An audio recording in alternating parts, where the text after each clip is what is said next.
Hello everyone, today we'll read about the demand and supply for labor.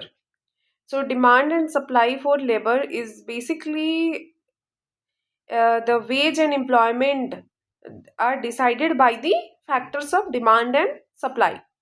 तो जैसे कि other goods कोई एक ऑर्डिनरी गुड्स है उनका डिमांड सप्लाई जिस तरह से डिसाइड होता है, likewise wages are decided by force of demand and supply of the labour. तो जो भी वेजेस होता है वो आपका demand and supply of a labour पे डिपेंड करता है. डिमांड फॉर लेबर क्या होता है, कितने employer, how many workers and employer wants to hire at different wage rates. मतलब कितने वर्कर को एक एम्प्लॉयर हायर करना चाहता है एट डिफरेंट वेज रेट पे. ठीक है, how many worker are to be hired at different wage rate, that is demand for labour. It is a derived demand because labour demand depends on demand for product. क्योंकि बहुत सारे factors पे ये depend करता है, that's why labour का demand जो है वो आपका डिमांड ऑन डिफरेंट फैक्टर्स पे डिपेंड करता है. जैसे कि अगर क्लोथ्स की डिमांड बढ़ रही है तो टेक्सटाइल कंपनी क्या करेगी, ज़्यादा से ज़्यादा वर्कर को हायर करेंगी.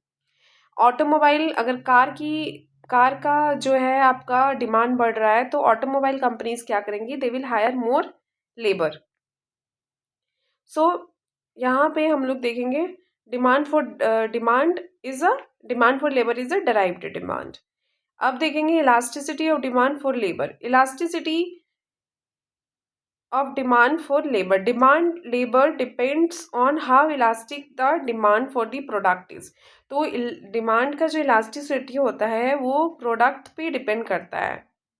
लेबर डिमांड इन इलास्टिक कब होगा, जब wages are small part of total production cost. अगर जो प्रोडक्शन कॉस्ट है उसका बहुत ही कम पोर्शन आपका वेजेस में लग रहा है तो वो डिमांड फॉर लेबर क्या होगा, वो इन इलास्टिक होगा क्योंकि उस पर ज़्यादा फर्क नहीं पड़ रहा है. तो demand for labour will be in elastic. लेकिन अगर ज़्यादा से ज़्यादा फर्क पड़ रहा है, जैसे कि लेबर डिमांड इलास्टिक कब होगा, जब demand for product is demand for product is elastic. This is elastic. Demand for product is, अगर प्रोडक्ट इलास्टिक है तो आपका डिमांड फॉर लेबर भी इलास्टिक होगा. जैसे कि machine can replace worker easily, demand become elastic. क्योंकि ये सब्सटीट्यूट गुड है. मशीन किसी प्रोडक्ट के लिए अगर ज़्यादा डिमांड हो रहा है तो वो डिमांड फॉर लेबर वो इलास्टिक हो जाता है, ज़्यादा चेंजेस आएगा लेबर मार्केट में. And also it is also expect the price of cooperating factors, जैसे कि machine, raw materials, technology and capital. ये सारे कोऑपरेटिंग फैक्टर्स है. ये सब कैसे रिलेटेड है, अगर मशीन एक्सपेंसिव होगा तो एम्प्लॉयर क्या करेंगे, they will use more labour, right, क्योंकि उनको कॉस्ट कम पड़ेगा. अगर मशीन चीपर होगा तो लेबर डिमांड विल डिक्रीज, क्योंकि machine becomes cheaper, labour demand will decrease. तो automatic looms reduce the demand for weavers. So ये आपका एक एग्जांपल है. Now will come to the technical progress. जैसे कि अगर नया टेक्नोलॉजी आया तो क्या होगा, डिमांड जो है लेबर का वो रिड्यूस कर जाएगा. जैसे कि एआई, रोबोट्स, तो fewer workers will be needed, तो less demand will be for the labour. Marginal productivity theory. Wage are determined by marginal productivity of labour. जो वेज होता है ना, ये प्रोडक्टिविटी ऑफ ए लेबर पे डिपेंड करता है. जैसे कि एक वर्कर है, वो तभी हायर होगा जब उसका जो आउटपुट है, जो वर्कर जो आउटपुट प्रोड्यूस कर रहा है, it must be equal to the wage paid. उसको जितना वेज मिल रहा है ना, it should be equal to the wage paid. अगर वो वैल्यू, अगर कॉस्ट बेनिफिट देखे, जितना वेजेस उस पे हो रहा है, अगर उतना आउटपुट नहीं दे रहा है तो they will not be hired. अगर एक वर्कर ऐड कर रहा है 1,000 rupees per day per value, the employer will pay to 1,000 rupees to the employee. So it is basically depends on the profitability. Law of diminishing marginal return. Diminishing marginal return also follows here. Total output increases but extra output from each new worker decreases. मतलब क्या है, जैसे कि total output तो आपका increase हो रहा है, लेकिन जैसे जैसे आप और लेबर हायर करते जाओगे ना तो the output from new labour will decrease. Sorry. Supply of labour. So let us see what is supply of labor. Just opposite. Supply of labor refers to the number of workers willing. Numbers of workers are willing to work at different wage rate. कितना wage rate पे कितने workers are willing to work, that is the supply of labour. Supply of labour, supply of for industry, supply for the whole economy, दो तरह से होता है ये. तो टोटल वर्कर अवेलेबल, कितना टोटल वर्कर है हमारे कंट्री में, वो आपका होल इकोनॉमी में कवर करेगा.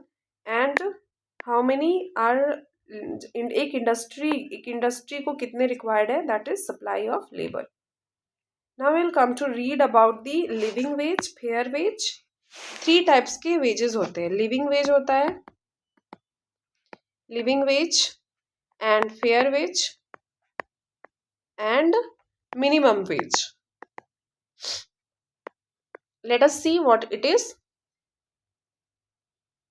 So living wage, the living wage is the wage that enable a worker and his family to live a decent and dignified life, not just survival. तो living as जो है ये आपका एक enable करता है वर्कर को to live his family to live a decent and dignified life,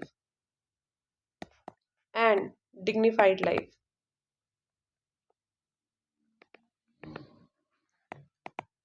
it includes food हो गया, क्लोथिंग हो गया, शेल्टर हो गया, and education of a children, medical care and social need, insurance. तो this accidental cover, this are comes under the living wage. मतलब एक living ultimate goal, क्या टारगेट है आपका एक वेज का, ये सारे फुलफिलमेंट करना, दैट इज लिविंग वेज. तो it is more than a basic need plus comfort plus security. 3 चीज़ देखता है. बेसिक नीड हो गया आपका, plus comfort plus security. Okay, now comes to the fair wage. Fair wage is lies between minimum wage and living wage. तो living और minimum wage के बीच में आपका ये फेयर वेज लाई करता है.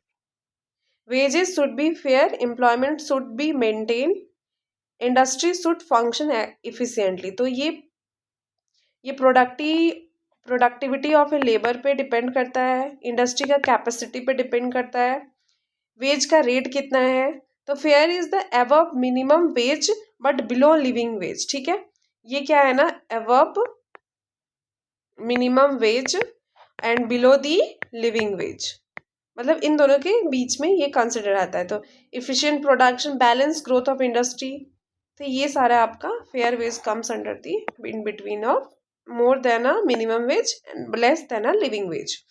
Now comes to minimum wage. Minimum wage the lowest wage होता है, that is to be paid to ensure worker can maintain a basic efficiency. मतलब यहाँ पे आपका basic efficiency maintain रहता है. ठीक है, it is not only for survival but also maintaining health and working capacity. तो ये सर्वाइवल को बिना कंसिडर किए, सर्वाइवल कंसिडर तो करता ही है और वर्किंग कैपेसिटी को भी सर्वाइव करता है. जो बेसिक फूड, क्लोथिंग हो गया, वर्कर का इफिशिएंसी, एजुकेशन, मेडिकल और बेसिक एम्यूनिटीज जो भी, subsistence plus efficient maintenance, these are comes under the minimum wages.